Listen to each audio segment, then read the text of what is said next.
मैं रामनिवास शाचार्य श्री कल्याण राजकीय कन्या महाविद्यालय सीकर। आज मैं आपको लोग की राजनीतिक विचारधारा की आलोचना किस आधार पर की जाती है पर अपना ध्यान केंद्रित करेंगे, चर्चा करेंगे। तो इसमें हम देखते हैं कि लोग के विचारों में बड़ी अस्पष्टता, परस्पर विरोध और असंगतियां हैं। इसके अतिरिक्त उसकी विचारधारा के प्रधान दोष इस प्रकार से हैं, एक एक करके अपन लेंगे। मैं आपके समक्ष रखने जा रहा हूँ। पहला है मानव स्वभाव संबंधी आदर्शात्मक दृष्टिकोण। तो इसमें लोग का मानव स्वभाव संबंधी दृष्टिकोण एक पक्षीय है। उसने मनुष्य में केवल अच्छाइयाँ ही अच्छाइयाँ देखी हैं। वह मनुष्य को नैतिक, दयालु, सहयोगी एवं सामाजिक प्राणी मानता है। मानव स्वभाव की ये कल्पना यथार्थ कम और आदर्श अधिक लगती है। तो पहली आलोचना ये है। दूसरा, प्राकृतिक अवस्था का अवास्तविक चित्रण। लोग ने जो प्राकृतिक अवस्था का सामाजिक समझौते में वर्णन किया है वो अवास्तविक है।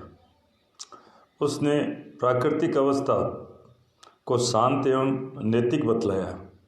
सब मनुष्य न्याय की स्थापना करने वाले प्राकृतिक नियमों का पालन करते थे। सच्चाई यह है कि आज इतनी अभूतपूर्व प्रगति के बाद भी घोर अशांति, अराजकता और भय का साम्राज्य है। तो ये कैसे माना जा सकता है कि लोक द्वारा चित्रित प्राकृतिक अवस्था सही है? आज इतना ज्ञान विज्ञान, प्रत्येक व्यक्ति को इतने अवसर और इतना आगे बढ़ चुका है, फिर भी वो अशांत है, उसमें पाशविकता है और वो दूसरे को धोखा भी देता है। अपना छोटे से फायदे के लिए दूसरों का बड़ा नुकसान कर देता है। ये तो हम वर्तमान में देखते हैं, आज देखते हैं। वो बहुत समय पहले जब शिक्षा का प्रचार प्रसार नहीं था, तो उस समय तो स्थिति शायद इससे भी और ज़्यादा भयावह होगी, ऐसा हम मान सकते हैं। पर लोग साहब ने ये बहुत ही मनुष्य को इसमें अच्छा बताया है और वो प्राकृतिक नियमों के अनुसार जीवन बसर करता है। तो ये व्यक्तिक संपत्ति के संबंध में भ्रांत धारणा। व्यक्तिक संपत्ति के संबंध में लोग के विचार पूंजीगत वर्ग का अनुचित रूप से प्रबल समर्थन करते हैं। उसके मतानुसार जब कोई व्यक्ति प्रकृति प्रदत्त वस्तुओं को अपने श्रम से उपयोगी बना लेता है तो उन पर उसका व्यक्तिगत अधिकार हो जाता है। इससे स्पष्ट है कि उसने पूंजीवाद का प्रबल पोषण किया है। लोक ने जो यहाँ कोई भी जो व्यक्ति है वो प्रकृति प्रदत्त कोई भी जगह वस्तु है उसमें थोड़ा अपना श्रम मिलाकर उसको अपने श्रम से, मेहनत से थोड़ा उसको उपयोगी बना लेता है और उससे वो बड़ा लाभ कमाता है और पूंजीपति बन जाता है। तो ये आज हम इस पूंजीवाद का जो बड़ा दोष है उससे संत्रस्त हैं।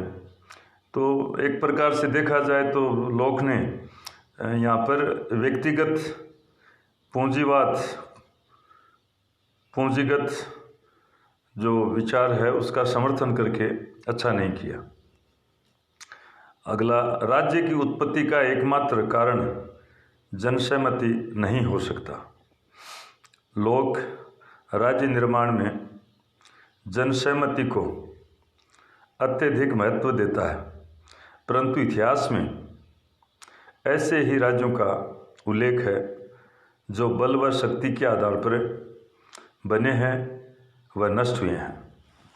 तो पुराना इतिहास तो खूब इससे भरा पड़ा है कि ये लोकतंत्र जनसहमति की बात बहुत बाद में आई है। तो केवल जनसहमति के आधार पर ही राज्यों का निर्माण नहीं होता है, ये उनका एक पक्षीय विचार है। लोक का समझौता अस्पष्ट। लोक ने समझौते के संबंध में जो कुछ कहा है उसमें ये बात स्पष्ट नहीं है कि समाज व शासन की स्थापना के लिए अलग अलग दो समझौते हुए हैं या एक, पर जो कुछ उसने कहा है उससे कुछ विचारकों ने ये निष्कर्ष निकाला है कि समझौते दो हुए हैं। कुछ विचारकों ने यह निष्कर्ष निकाला है कि समझौता केवल एक ही हुआ है तथा उससे एक राजनीतिक समाज की स्थापना हुई है। तो यहाँ पर लोक का जो समझौता, सामाजिक समझौता है, वो उस पर भी मत विभिन्नता है। एक मत नहीं है विद्वान कि यहाँ पर एक समझौता हुआ है या दो समझौते हुए हैं। तो इस पर विद्वानों की अलग अलग, तो ये पूर्ण रूप से स्पष्ट नहीं है। अगला, प्राकृतिक अवस्था में अधिकारों को मान्यता देना नितांत भ्रमपूर्ण। लोक ने प्राकृतिक अवस्था में जीवन स्वतंत्रता और संपत्ति के अधिकारों के अस्तित्व की बात कही है।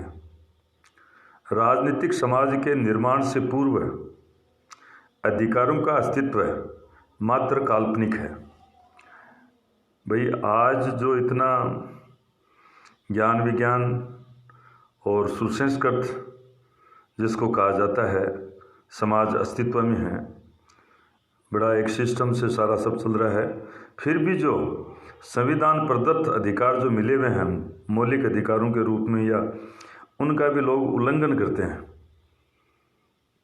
तो प्राकृतिक अवस्था में जब वो समाज इतना उन्नत था ही नहीं, इतना संस्कारी था ही नहीं, तो फिर उसमें ये अधिकारों की बात समझ में नहीं आती। जीवन स्वतंत्रता और संपत्ति के अधिकारों की बात करना एक कल्पना जैसा लगता है।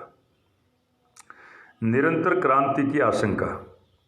लोक के अनुसार यदि सरकार जनहित के विरुद्ध कार्य करे तो जनता के द्वारा विद्रोह करके सरकार को पदच्युत किया जा सकता है। ऐसी स्थिति में लोक का दर्शन जनता के लिए विद्रोह का लाइसेंस बन जाता है और सरकार के पास अपने रक्षा के कोई साधन नहीं रहते हैं। तो एक आलोचना में कहा जाता है कि भाई कि सरकार शासन जनहित के विरुद्ध कार्य करे तो जनता विद्रोह करके उसको पद से हटा सकती है, अलग कर सकती है। तो ऐसी स्थिति में तो निरंतर ये संकट बना रहेगा, क्योंकि कोई भी सरकार या शासन ऐसा नहीं है जो सारी जनता को खुश कर सके। तो कहीं से भी विद्रोह शुरू हो जाएगा और शासन में अस्थिरता रहेगी, फिर वो अराजकता वाली स्थिति आ जाएगी। तो निरंतर क्रांति की आशंका बनी रहती है इसमें।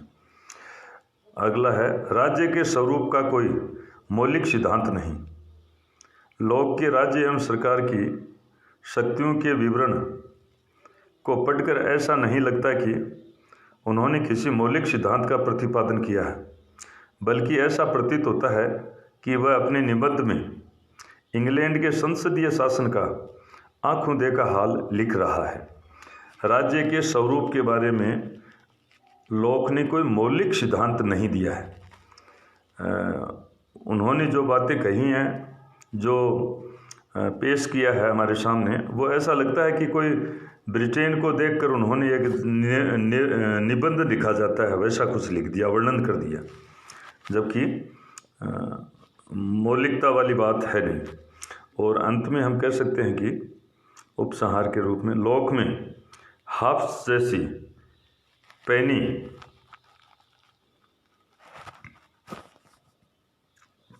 पैनी दृष्टि, सूक्ष्म विवेचना की शक्ति और कल्पना की ऊंची उड़ान भरने की सामर्थ्य नहीं थी। तो इस प्रकार से आज हमने ये लॉक के राजनीतिक विचारों की आलोचना का